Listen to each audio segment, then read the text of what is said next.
muy orgulloso de haber podido ser presidente de la República, pero de lo que estoy más orgulloso de esos 6 años es del año de 1968. Se llevó a cabo la manifestación silenciosa convocada por el Consejo Nacional de Huelga. Imponía un silencio sobrecogedor que imperó a través de toda la marcha. Fue notoria la ausencia de banderas rojas, retratos del Che y cualquier tipo de pancarta que pudiera ser interpretada por las autoridades como una provocación y dar pie para reprimir la marcha.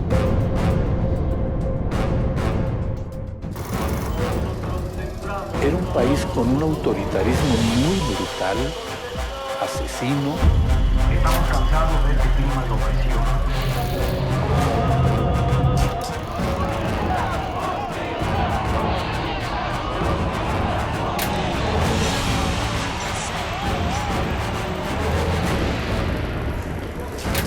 Fue una de las épocas de mayor bienestar social en México.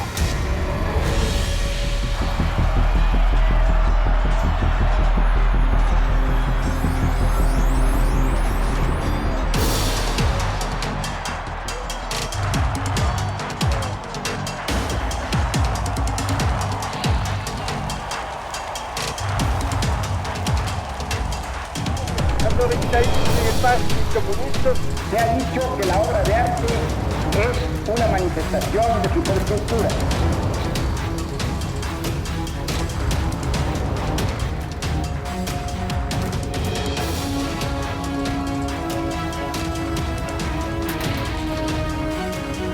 Real las ideas de los comunistas cubanos.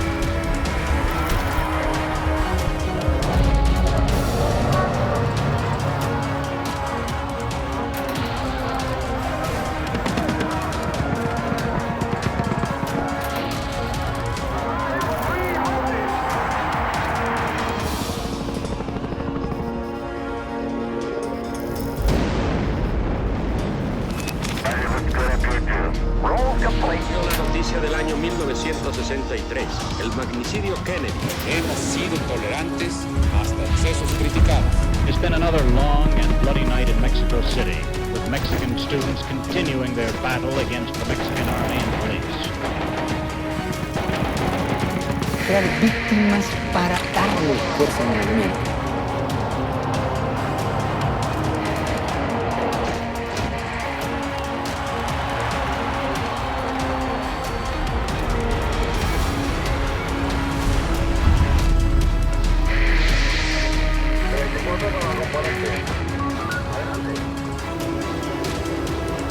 Muy orgulloso, humanista.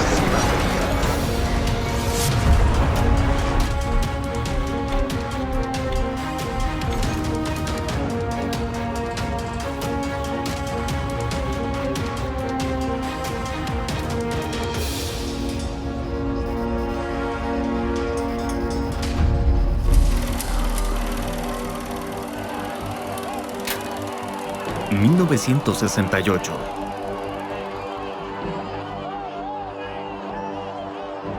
¿Cómo se construye un movimiento con esas repercusiones? ¿Pudo originarse espontáneamente a partir de una riña entre jóvenes de escuelas rivales? Se la jugaron el todo por el todo. Su movimiento, como todos los movimientos, se van agotando. Ya los estudiantes no salían. Entonces, el último esfuerzo era el 2 de octubre. Y ellos querían esa matanza, querían esos muertos. A Díaz Ordaz, que no era una perita en dulce, no le beneficiaron en nada. Pero a ellos sí. Le dieron fuerza a su movimiento. En todo movimiento de esto hay siempre líderes. Y si tú ves quiénes formaban el Consejo Nacional de Huelga, estaban del Partido Comunista, de otros partidos con otros nombres, de movimientos de otros nombres, y estaban los trotskistas. Este ejercicio sobre el 68 es un punto de vista diferente, porque hemos pasado a considerar como ciertos muchas que son mentiras que se han dicho por 50 años y que yo no me las trago, y yo les pruebo lógicamente que eso no es lo que hizo que este movimiento floreciera. 1977. 76 meses después de haber dejado la presidencia de la República y la vida política, el expresidente Gustavo Díaz Ordaz se vio forzado a aparecer ante los medios. la única oportunidad pública para cuestionarlo sobre la actuación de su gobierno frente al movimiento estudiantil. Estoy muy orgulloso de haber podido ser presidente de la República y haber podido así servir a México. Pero de lo que estoy más orgulloso de esos 6 años es del año de 1968, porque me permitió servir y salvar al país.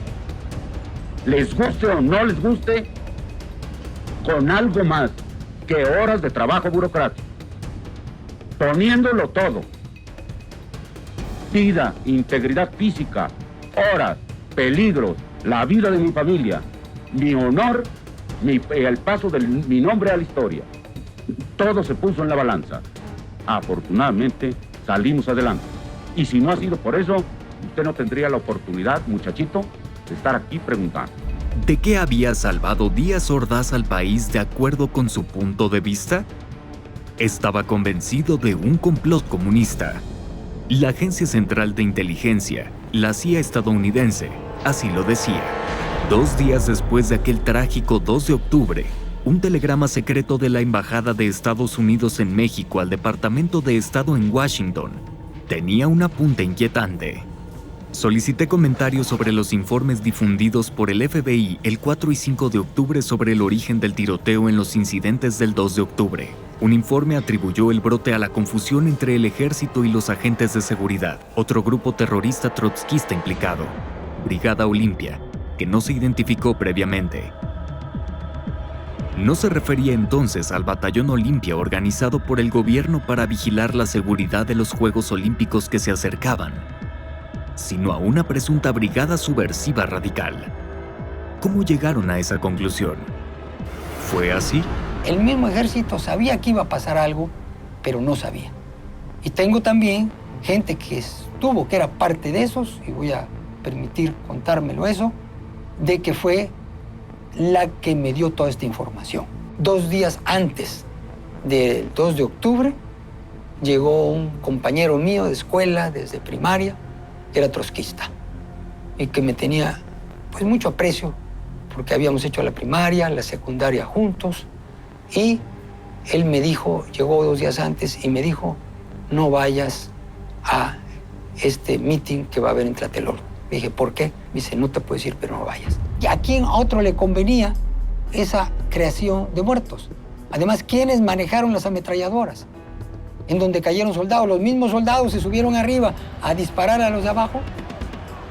¿Quiénes fueron?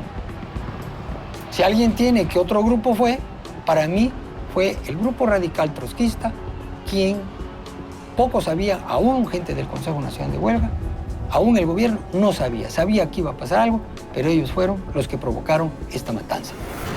El comunismo llevaba décadas diseminándose en México desde la cultura, la literatura, la academia y la ideología.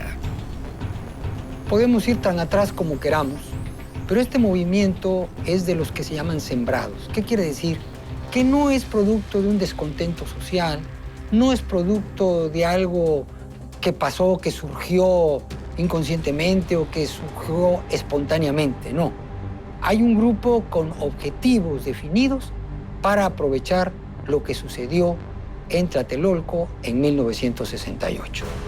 Los trotskistas eran unas de las tantas corrientes del comunismo de entonces, insertas en el Partido Comunista Mexicano, que era el de los intelectuales, artistas, exponentes de la cultura, líderes sociales y activistas en México. Sus integrantes tenían un alto perfil ideológico.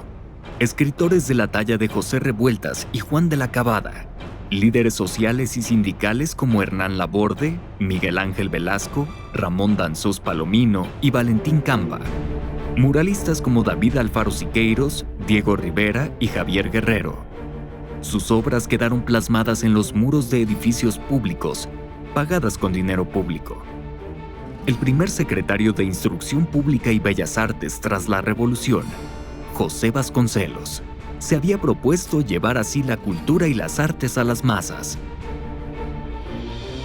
Hay que reconocer que muchos de los artistas, gente muy sensible, muchas veces caen en la izquierda porque muchos de ellos están en favor de los pobres, quieren que haya una mayor igualdad social y adoptan esa posición. Claro, posición que es muy bonita retóricamente, porque muchos de ellos vivían muy bien, pero no hay nada que podamos decir como fundamental de esa cultura en el movimiento del 68. En el Palacio Nacional, la epopeya del pueblo mexicano de Diego Rivera ocupa 276 metros cuadrados de la escalera principal. Describe la historia desde tiempos prehispánicos hasta 1930. Después, la pared izquierda contiene la idea de país que tenía el muralista Carlos Marx, el socialismo científico, la lucha de clases, la organización sindical, las huelgas y el proletariado. En el Palacio de Bellas Artes, Rivera pintó el hombre controlador del universo. En él aparecen Vladimir Ilich Lenin, León Trotsky, Carlos Marx y Charles Darwin. Otros de sus frescos están en los muros de la Secretaría de Educación Pública y la de Salud.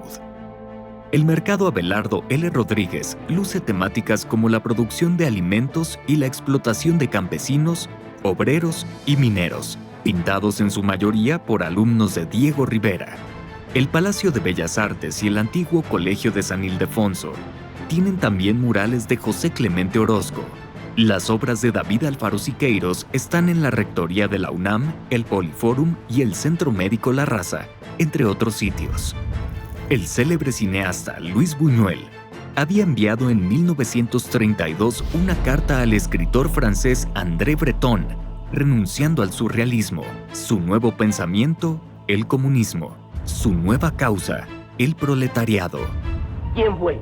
¿Qué dice? Que tú sabes quién lo mató. No, se lo juro, yo no sé nada. En 1950, su obra maestra, Los Olvidados, esos que la bonanza mexicana de aquella época pasó trágicamente por alto. Buñuel era parte de toda una generación y su circunstancia. El exilio español que llevó a México una marejada de intelectuales huyendo de la dictadura fascista de Francisco Franco.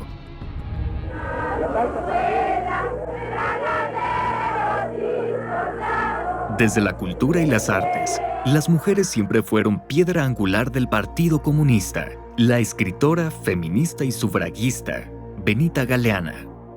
La fotógrafa Tina Modotti. La pintora Frida Kahlo, quien en algún momento expresó: «Quiero convertir mi trabajo en algo útil. Hasta ahora he logrado simplemente una expresión honesta de mí misma, pero lamentablemente está muy lejos de servir al partido». Su obra El marxismo dará salud a los enfermos es sin duda la que tiene más referencias políticas evidentes. Vincula poéticamente el sufrimiento físico de Kahlo con su lealtad al comunismo. En el centro de la composición sostiene un libro rojo. Unas grandes manos, otro símbolo del movimiento, abrazan y elevan su cuerpo enfundado en un corsé y soltando sus muletas. Con el marxismo para darle fuerza, ella puede sanar. En un lado de la pintura, una paloma, el símbolo universal de la paz, flota sobre el planeta Tierra. En el otro, Carlos Marx estrangula a un águila. ¿Quizá una referencia a Estados Unidos y el capitalismo?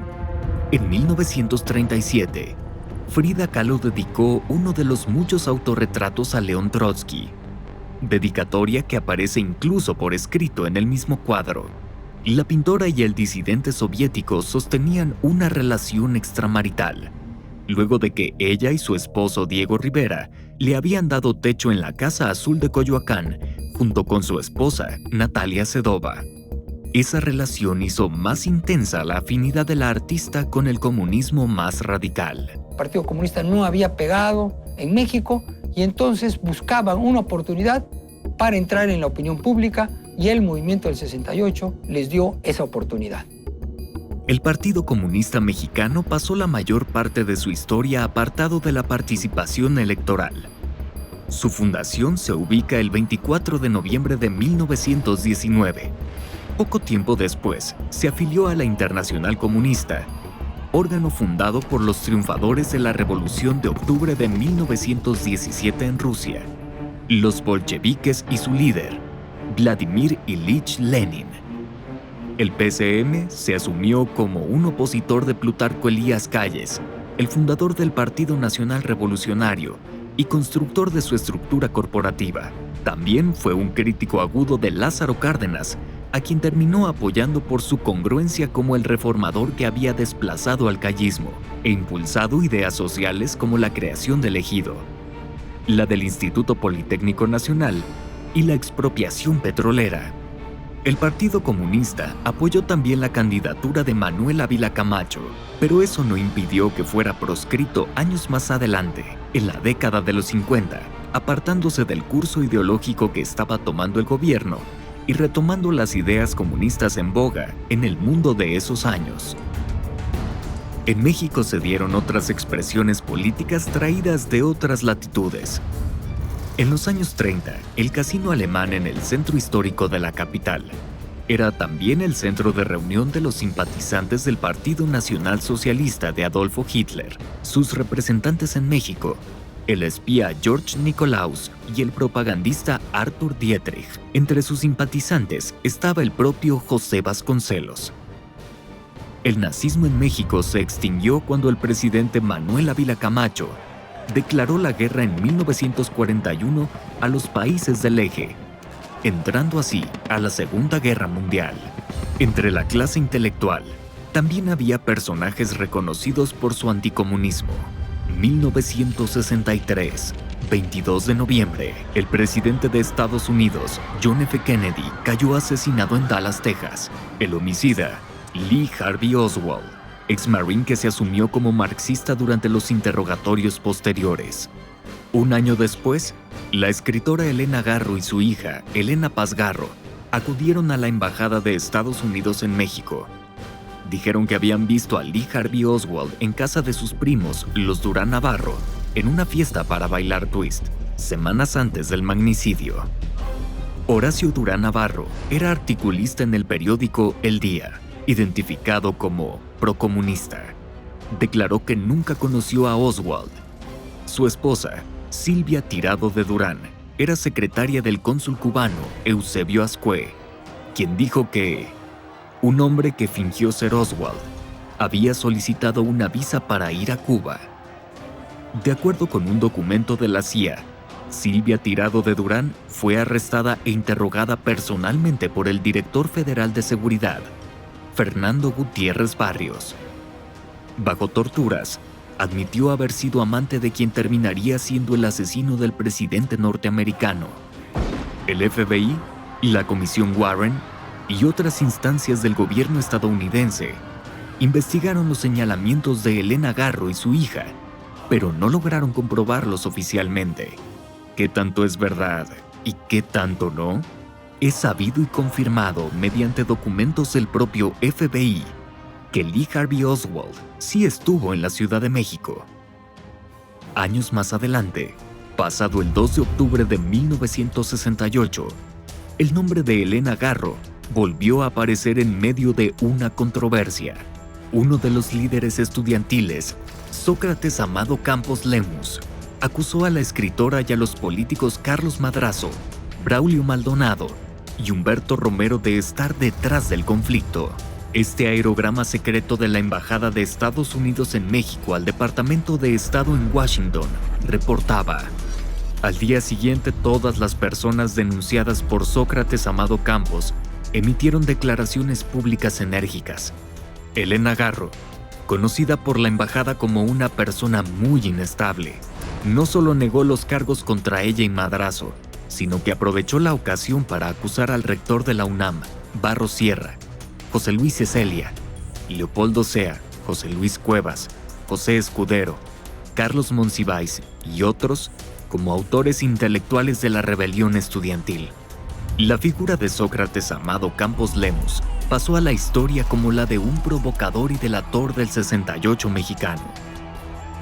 Entonces tenía 22 años.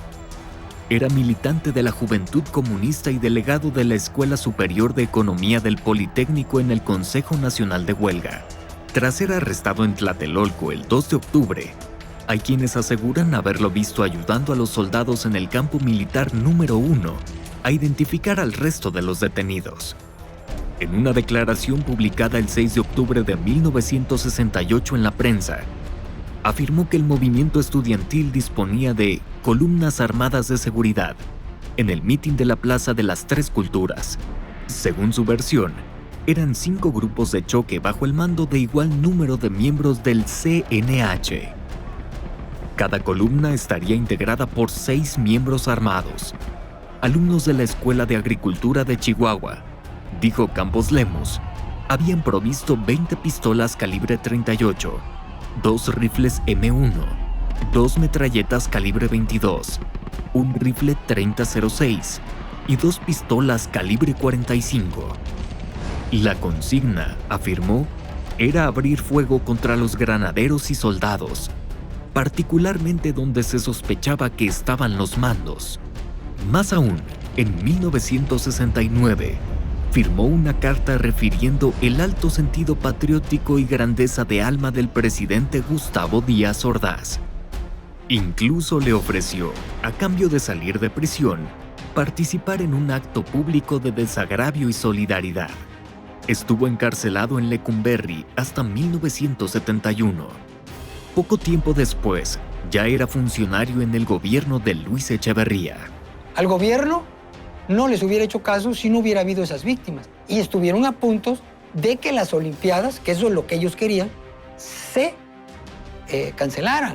Y yo no estoy inventando. Ahí están vamos a decir, lo que ellos pegaban en las paredes. Queremos revolución. ¿Qué revolución? Una revolución socialista.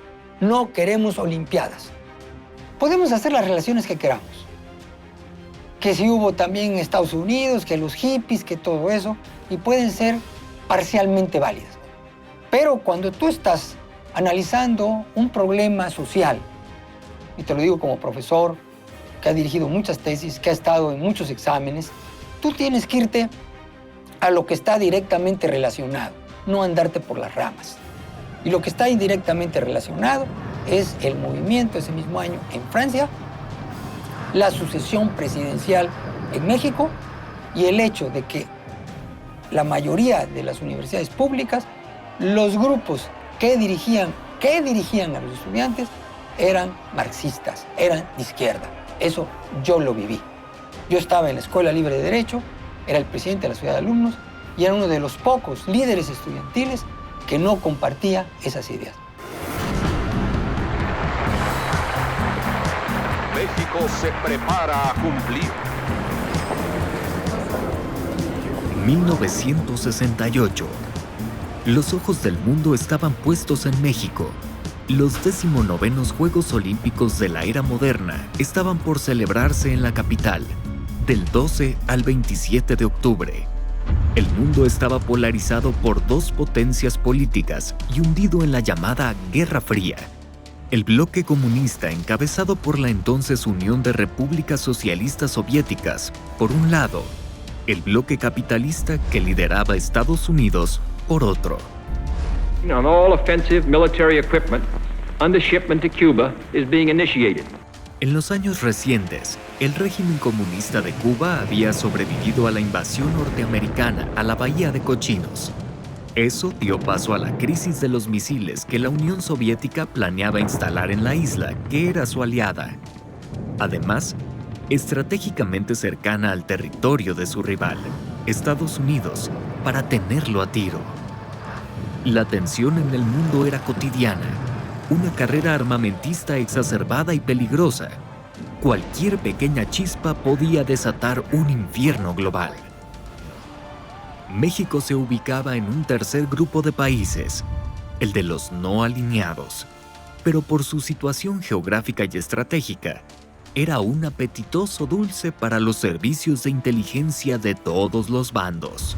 En que la CIA, que eso también hay más pruebas, que dominaba a los grupos trotskistas, que fueron de los más activos, los más violentos, pues lo que querían era desestabilizar al gobierno de Díaz Ordaz.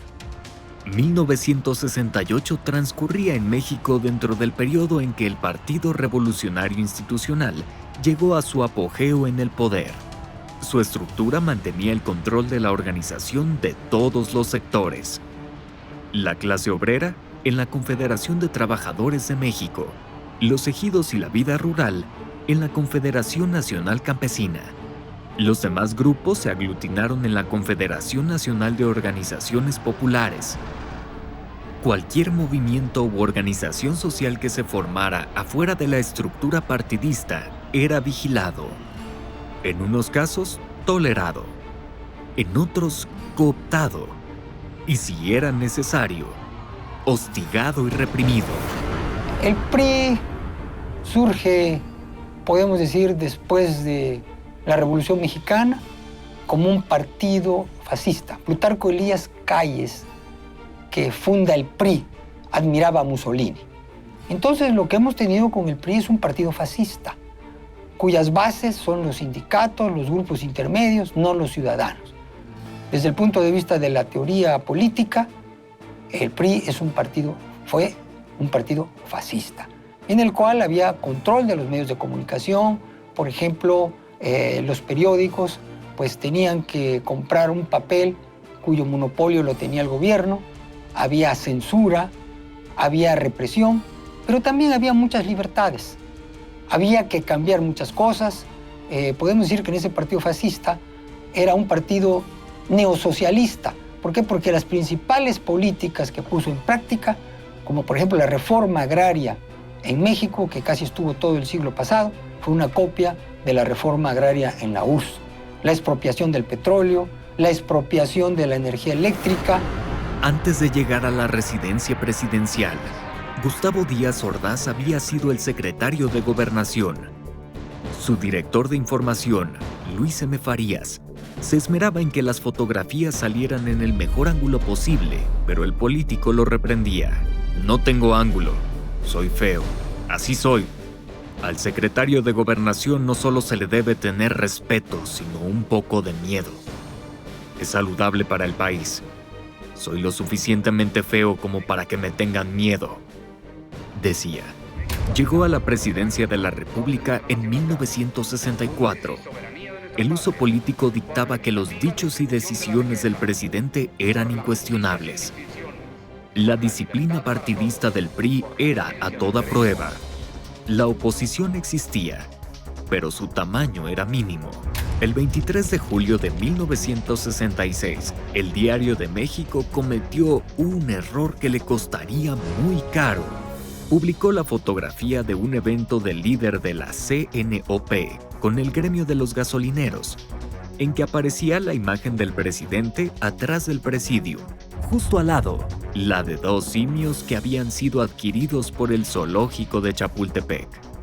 Si poner juntas ambas imágenes ya era un error de criterio, los pies de foto aparecieron invertidos y así los primates fueron presentados como participantes del acto político. Para el 3 de agosto, el encabezado del periódico era: "El presidente Díaz Ordaz ordena la muerte de Diario de México".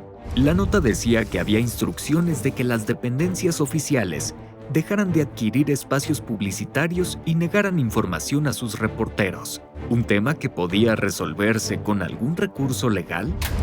Los magistrados, jueces y secretarios del Tribunal Superior de Justicia también dispusieron excluir al Diario de México de la misma forma. Desde luego, el gobierno les podía apretar con el papel. El gobierno tenía el monopolio del papel y también con la compra de espacios. Sí había mucha intervención del Estado, sí había censura, sí había limitaciones, pero sí se podían decir muchas cosas. El autoritarismo político estaba sustentado en el llamado desarrollo estabilizador. Tuvimos el mayor crecimiento en la historia moderna de México.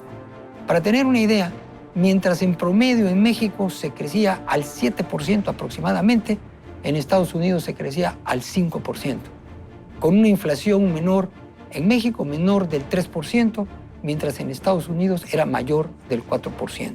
Díaz Ordaz se dio el lujo de ponérsele al brinco a los gringos. Cuando en una ocasión ellos le dijeron que lo querían ayudar, Díaz Ordaz contestó: "Si quieren ayudarme, cómprennos a mejor precio nuestras materias primas". Y empezó a tener mayores relaciones con Francia. El metro de la Ciudad de México es francés. Y también hay esa teoría de que la forma de controlar un poco a este México que quería salir adelante era sembrándole un movimiento precisamente 15 días antes de las Olimpiadas. la moneda estadounidense se había convertido en la del comercio internacional. El mandatario francés, Charles de Gaulle, mostraba una oposición frontal a ese modelo. Por ello, la CIA habría estado detrás del movimiento estudiantil francés en mayo de 1968. Entonces hay una teoría del complot que dice que este movimiento de 1967 en Francia, en 68 en Francia, fue provocado por este ataque al dólar por parte de los franceses en 1967, que pedían que les hiciera efectivo en oro todas las reservas en dólares. Y por otro lado, la URSS tampoco estaba contenta con Francia. Entonces dice que le sembraron este movimiento. Eso hizo la diferencia con Francia. En Francia, el gran daño que le hicieron a Francia no fue solo los estudiantes, sino que lograron jalar al sector obrero. Y aquí el sector obrero estaba controlado por el gobierno a través de los sindicatos, la CTM. Y en ese momento también había habido muchos aumentos salariales y los trabajadores estaban tranquilos. Y afortunadamente no se unieron al movimiento estudiantil. ¿Cuáles fueron en realidad los orígenes de la larga serie de acontecimientos que llevaron al 2 de octubre del 68 en México? ¿Qué tanto tuvo que ver el comunismo mexicano? Los archivos oficiales de la inteligencia gubernamental, por muchos años clasificados, le atribuyen una importancia fundamental. En 1966, un informe de la Dirección Federal de Seguridad decía: el Partido Comunista Mexicano tiene como objetivos finales la conquista del poder político por el proletariado, la construcción del socialismo y la edificación de la sociedad comunista en nuestro país. Otro informe hablaba sobre la conformación de la Juventud Comunista de México, sostenida por el partido. Su sistema de operación es esencialmente dentro de las escuelas y universidades, donde ganan adeptos organizando agrupaciones estudiantiles astutamente y con membretes ajenos al comunismo, pero hábilmente manejadas dentro de la línea política de la JCM, para que éstas en forma inconsciente ingresen a la organización partidaria. A nuestros respectivos batallones y allí esperen orden, compañeros.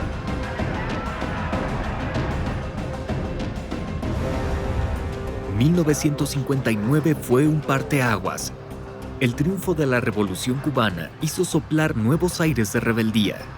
Fidel Castro y Ernesto Che Guevara se convirtieron en referentes ideológicos de la izquierda latinoamericana.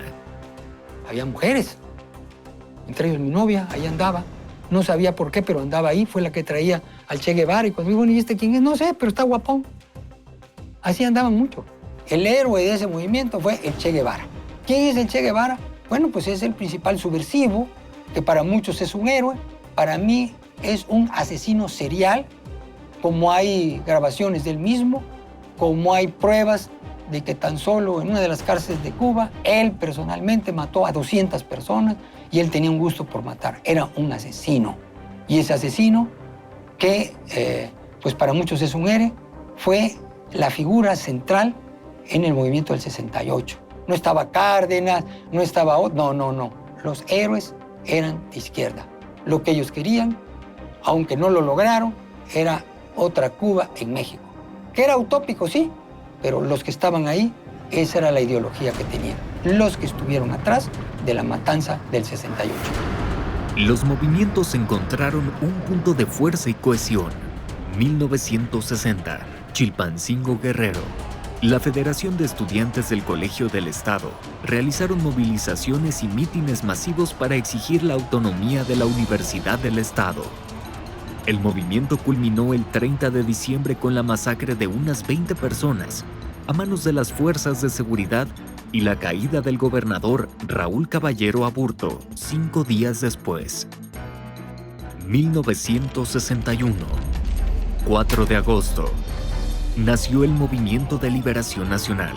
Se organizó luego de que Fidel Castro declaró el carácter socialista de la Revolución Cubana. El propósito del MLN era la unidad de la izquierda mexicana. Cardenistas, comunistas y diversas expresiones más. Agrupó a luchadores sociales como el general Heriberto Jara Corona, Adelina Cendejas, y Clementina Bassols Batalla. Líderes populares como Jacinto López y Rubén Jaramillo. Políticos como Braulio Maldonado e Ignacio García Telles. Artistas como José Chávez Morado. Intelectuales como Manuel Marcué Pardiñas, Alonso Aguilar, Fernando Carmona, Carlos Fuentes, Pablo González Casanova y Elide Gortari. Técnicos como Eberto Castillo. Y jóvenes universitarios como Enrique González Pedrero, Francisco López Cámara, Víctor Flores Olea e incluso Cuauhtémoc Cárdenas, el hijo del general. El programa y llamamiento del Movimiento de Liberación Nacional consideraba que el pueblo debía luchar organizadamente y en forma sistemática por la liberación del país del imperialismo norteamericano. Rescatar, de acuerdo con el artículo 27 constitucional, las riquezas nacionales que se encuentran en manos de monopolios extranjeros. Luchar por la anulación de los tratados, convenios y pactos bilaterales o multilaterales que intentaban revivir la doctrina Monroe, un principio de la política exterior de Estados Unidos de no permitir la intervención de las potencias europeas en los asuntos internos de los países del hemisferio norteamericano, exigir la supresión de la rastreadora norteamericana de satélites instalada en Guaymas, Sonora, oponerse terminantemente a la Junta Interamericana de Defensa y a la Comisión Militar México-Americana de Defensa Conjunta, y reclamar la desaparición y la salida de México de estos organismos destinados a encadenar a nuestro pueblo a los fines bélicos del gobierno norteamericano. 1963. El pronunciamiento de estudiantes michoacanos era universidad o muerte. Un difícil proceso institucional había logrado al fin una nueva ley orgánica. El doctor Elide Gortari, destacado intelectual de izquierda, ocupaba la rectoría. El gobierno estatal buscó imponer otra legislación para controlar la universidad. El conflicto costó la vida de un estudiante y la instauración de la era del porrismo. Esos fueron solo algunos de los episodios más trascendentes en aquellos años convulsos. Crear células y organizaciones locales no era suficiente. El siguiente paso en la lucha comunista inserta en el estudiantado mexicano era aglutinarlas para crear un movimiento mucho más amplio. La Central Nacional de Estudiantes Democráticos se formó el 17 de mayo de 1963 en Michoacán, donde emitió la Declaración de Morelia. Se deben formar hombres capaces de transformar al país, de derrotar la opresión imperialista y lograr la liberación económica y política de México. Hombres capaces de construir una sociedad sin explotación, miseria ni injusticia. La mayoría de los que formaron el 68, y esto se puede probar y se sabe, eran radicales de izquierda, partidarios del comunismo, del socialismo. Su héroe favorito, como dirían, era el Che Guevara. Y ahí están las pintas que ellos hicieron, ahí están lo que ellos querían. Yo pongo el inicio de este movimiento el 26 de julio de 1968, que coincide con el aniversario de la Revolución Cubana, la toma del cuartel de Moncada. Ahí ya nos da el primer elemento para ver que es un movimiento con alto contenido ideológico y faccioso. La izquierda afín al socialismo y al comunismo no estaba unificada. El Partido Comunista Mexicano, que había quedado sin registro oficial desde los años 50, no ponía de acuerdo a todas sus corrientes de pensamiento.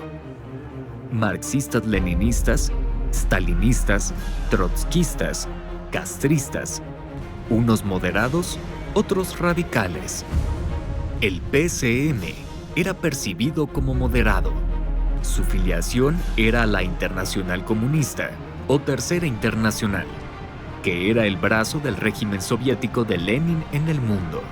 Pero había una Cuarta Internacional, fundada por su antiguo colaborador y después disidente León Trotsky, quien postulaba la revolución permanente.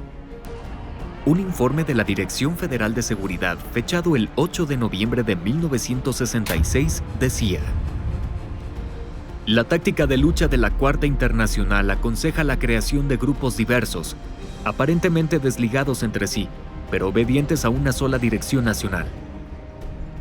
Esta tarjeta informativa de la Secretaría de la Presidencia, fechada el 10 de noviembre de 1966, era un reporte sobre una de las facciones de ese partido. Ha expresado su deseo de llevar a cabo un ataque directo en contra del primer mandatario de la nación, por considerar que una vez eliminado el presidente, se provocaría un caos en todo el país que facilitaría la realización de sus planes. 2 meses antes del 2 de octubre, se constituyó el Consejo Nacional de Huelga, figura aglutinadora retomada de una experiencia reciente. 1967. Mayo 8. Estudiantes de la Escuela de Agricultura Hermanos Escobar, en Ciudad Juárez, se declararon en paro con la demanda de incorporar a su plantel en el sistema de instituciones públicas. El conflicto generó un movimiento estudiantil que se generalizó en el país. Otras escuelas de agricultura, también normales rurales y 11 del Instituto Politécnico Nacional, integraron un comité nacional coordinador de huelga. Sus líderes más visibles, Raúl Álvarez Garín, fundador de la Juventud del Partido Comunista Mexicano, y Ángel Verdugo Beltrán, ambos estudiantes de la Escuela Superior de Física y Matemáticas. El paro duró únicamente hasta el 15 de julio, pero la experiencia sirvió en la integración del Consejo Nacional de Huelga del movimiento de 1968, en donde tanto Álvarez Garín como Verdugo fueron parte. Ahí fue donde se inició este movimiento con un objetivo de aprovechar que los ojos del mundo estaban puestos en la Olimpiada para generar este movimiento. Desestabilizaba a México y que les daba un gran poder político a quienes participaran, como lo tuvieron en el gobierno que quedó. Muchos de los líderes intelectuales de este movimiento pasaron a formar parte del siguiente gobierno del PRI. Su pliego petitorio tomó forma y fue creciendo al paso de los acontecimientos. Libertad de presos políticos, destitución de los jefes de la policía y los granaderos, extinción del cuerpo de granaderos, derogación de los artículos 145 y 145 bis del Código Penal Federal, relativos al delito de disolución social, indemnización para los familiares de los muertos y heridos desde el inicio del conflicto, deslinde de responsabilidades de los actos de represión y vandalismo por parte de las autoridades, mediante la policía, los granaderos y el ejército. El pliego petitorio varió y usa una táctica que es, por ejemplo, al principio lo que pedían era la destitución del jefe de la Policía de México. ¿Por qué? Pues porque habían golpeado a unos estudiantes y eso es lo que ellos provocaron. ¿Para qué? Para tener una excusa. Ya una vez que les cumplieron eso, pidieron otra cosa. Después pedían otra cosa. O sea, no hubo una petición fija, no hubo una ideología fija en este movimiento. Había diferencias ideológicas entre ellos. Había entre ellos quienes no querían sangre, quienes no querían víctimas, pero no eran los que tenían el control completo. Todos sabemos que estos movimientos cuestan dinero. ¿Quién lo financió? ¿De dónde tomaron? ¿Pedían dinero y la gente les daba? No. Este movimiento costó muchos millones de dólares. ¿Quién se los dio? Hay quien dice que llegó a través de la CIA, otros dicen que fueron gente de Francia que vino, las mismas gentes de Francia, otros que pues estos grupos tenían recursos, pero no hay una versión clara de cómo se financiaron. De acuerdo con su manifiesto, el liderazgo del Consejo Nacional de Huelga solo admitía estudiantes representantes de escuelas, no federaciones ni partidos políticos. Pero entre ellos había varios con militancia. Marcelino Perelló y Pablo Gómez eran integrantes activos del Partido Comunista Mexicano. Eduardo Valle, Salvador Martínez de la Roca, Tomás Cervantes Cabeza de Vaca y otros más participaron años después en la fundación de partidos políticos con ideología socialista. En el 68 había otras organizaciones como la Coalición de Profesores de Enseñanza Media y Superior, Pro Libertades Democráticas, y el Comité de Intelectuales, Artistas y Escritores. En esos frentes estaban personajes como el profesor de Ingeniería Eberto Castillo, líder histórico de la izquierda socialista, también el doctor Fausto Trejo y la profesora de danza Guillermina Peñalosa, los reconocidos filósofos Elie de Gortari y Luis Villoro, en una lista extensa. El escritor José Revueltas era militante también del Partido Comunista Mexicano y se había aproximado a las ideas de León Trotsky. Yo estuve dando clases en la universidad, los conozco, como estudiante también los conozco, fui presidente de la sociedad de alumnos, muchos de ellos me abordaban, eran activistas, eran gente, muchos de ellos eran oficialmente estudiantes, no eran estudiantes. La mayoría de los estudiantes no se meten en eso. Ahora, sí arrastraron gente, sí estaban, ya no se infiltraron, ya estaban. Eran los que tenían las directivas de muchos de esas escuelas y empezaron a tener la excusa de que habían matado y habían golpeado a las gentes el 26 de julio. O sea, murieron algunos alumnos, probablemente, eso dijeron ellos. Hubo represión el 26 de julio, sí. Esa fue la excusa, la represión del 26 de julio, con lo que sacaron a las calles a muchos estudiantes.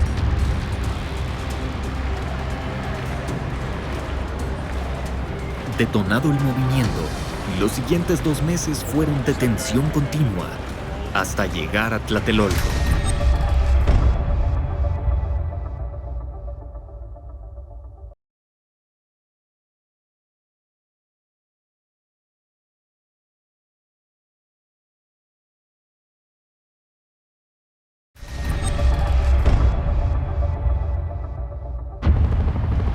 ¿Qué sucedió esa tarde aciaga del 2 de octubre? Los líderes apuraban sus discursos. El mitin tenía que terminar rápido. Desde el tercer piso del edificio Chihuahua, el anuncio era que la marcha hacia el casco de Santo Tomás quedaba suspendida. Tenían que dispersarse lo antes posible. 2 helicópteros volaban encima. Por más de 50 años, las crónicas han afirmado que las bengalas lanzadas por un helicóptero que sobrevolaba la Plaza de las Tres Culturas habían sido la señal para desatar la masacre. ¿Pero realmente fue así? La investigación de la escritora Elena Poniatowska en su libro La noche de Tlatelolco encontró una explicación en el acta levantada un día después por el Ministerio Público, con la declaración de un herido. El capitán primero de caballería del Ejército Mexicano, Ernesto Morales Soto. Comisionado actualmente en esta ciudad, en el Batallón Olimpia al mando del coronel Ernesto Gómez Tagle, con funciones específicas de preservar el orden público durante el desarrollo de los Juegos Olímpicos, que el día de ayer fue comisionado, poniendo bajo su mando 2 secciones de caballería compuesto de 65 hombres, pertenecientes al 18 y 19 Regimiento de Caballería, para que se trasladaran a la unidad Tlatelolco, yendo todos vestidos de paisanos e identificados como militares por medio de un guante blanco, y protegieron las 2 puertas de acceso al edificio denominado Chihuahua de dicha unidad, confundiéndose con los ahí presentes, que se habían reunido sin saber para qué motivo, que posteriormente al lanzamiento de una luz de bengala, como señal previamente convenida, debería de apostarse en ambas puertas e impedir que entrara o saliera persona alguna. Yo discutía con un amigo marxista y me decía, fueron los soldados. Mi contestación es, muéstrame una foto en donde un soldado le está disparando a un estudiante. Sin embargo, si hay fotos en donde los soldados están disparando hacia arriba y a donde un general Hernández Toledo, que iba al mando de esos soldados, fue el primero en caer muerto. No muerto, perdón, herido. Y cayeron varios soldados muertos. Entonces, esos son hechos históricos. Nunca agarraron a los que dispararon. Y si los agarraron y los metieron a la cárcel, nunca se lo pudieron probar. Pero sí había líderes estudiantiles dentro de esos edificios. Unos dicen que entraron ya después de que dispararon, otros antes.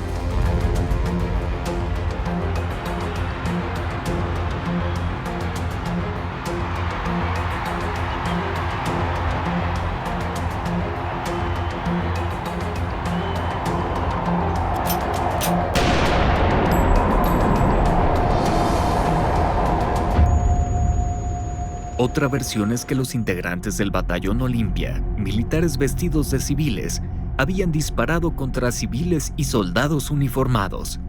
Es decir, dispararon las Fuerzas Armadas contra su propio comandante al mando, el general José Hernández Toledo, el primero en caer herido por arma de fuego.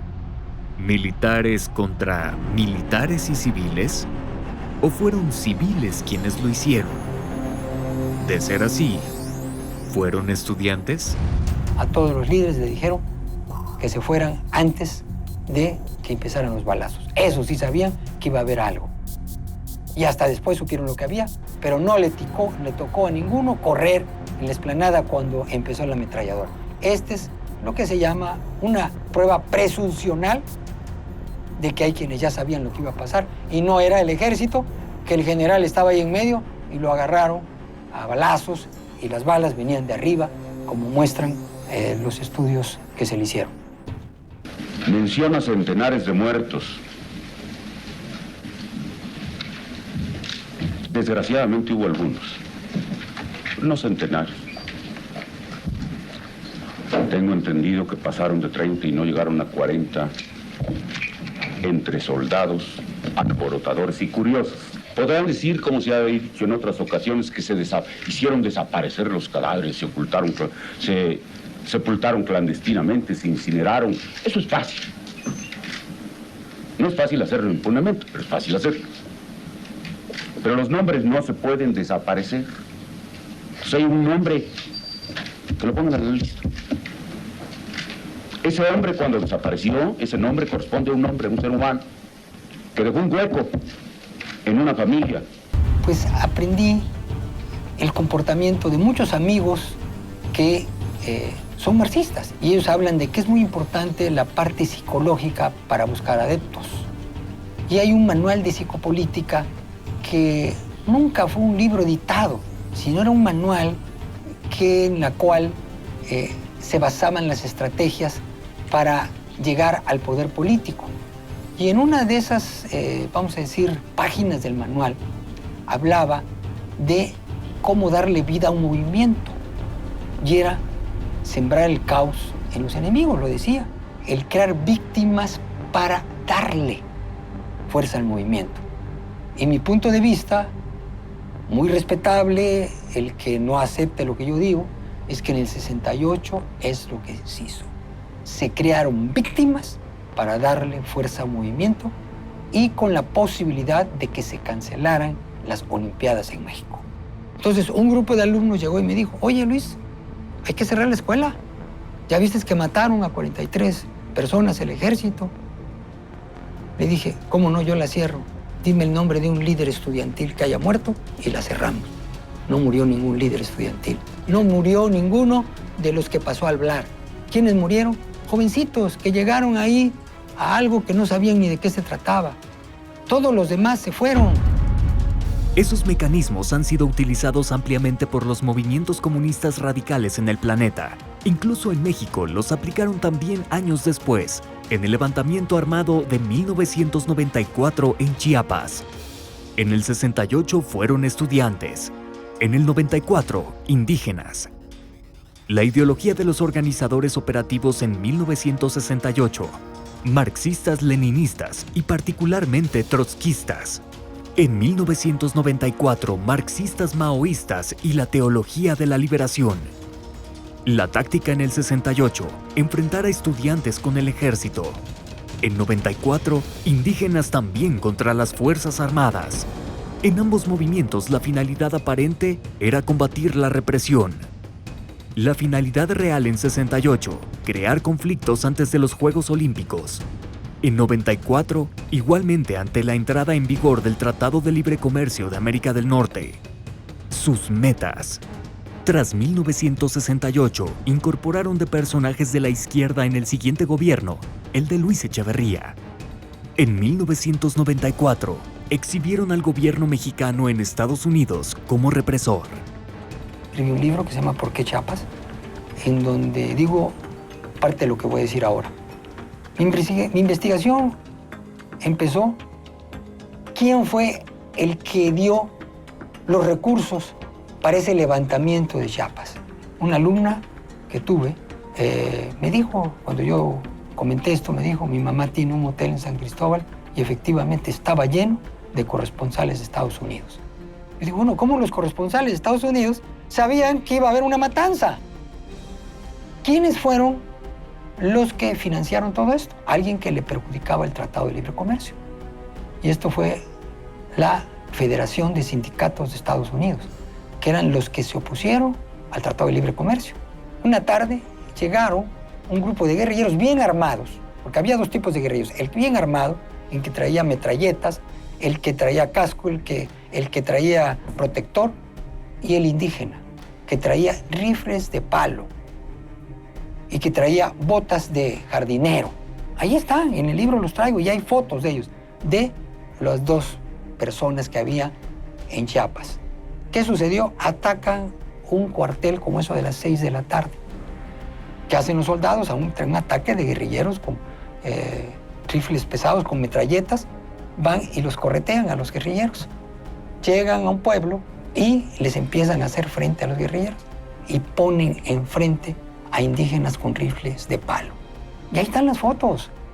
Muchos soldados matan a estos indígenas porque se los pusieron enfrente, pero lo que querían ellos también muertos. Y esto fue descarado, el crear muertos para que en Estados Unidos, y en Estados Unidos inmediatamente, en toda la prensa de Estados Unidos, gobierno genocida, ¿cómo es posible que se firme un tratado de libre comercio con México?